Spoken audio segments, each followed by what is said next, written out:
Today I want to talk about why I love split reins and I ride in them all the time. I do pretty much everything in split reins except compete. Compete, I like my short reins that are set for each horse that I've ever ridden.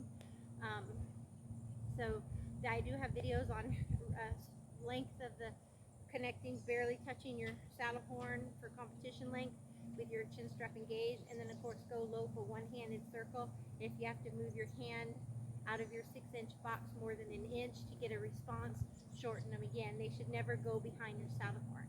That's competition. But the reason why I like splits is because if I want to start off with a nice loose rein warm-up, I can get out of my horse's face. If your reins are always short, you're either going to be always in their mouth or engaging the chin strap or having to lean forward. So have two sets of reins, your competition reins and your split reins. Split reins will make you a better horseman because you'll learn to slide your hands down your reins as needed. So if your hands are far apart, like let's say you put a good foot between your hands, that way you can do your bend and flex work. In your bend and flex work, you'd want to be in a light bridle, something that is good for bend and flex, a snaffle, a side pull.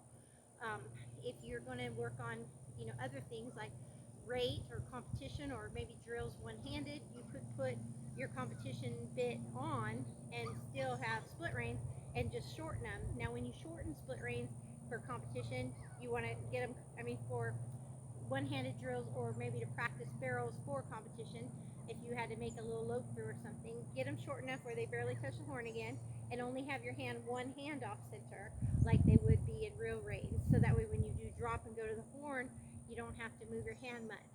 You don't want to have them really loose either, so that's why it's important you can slide your hands down and adjust them. And that's why I like split reins, because I can do my bend and flex work, and then I can go do a one-handed drill and make them short so it feels like the real deal.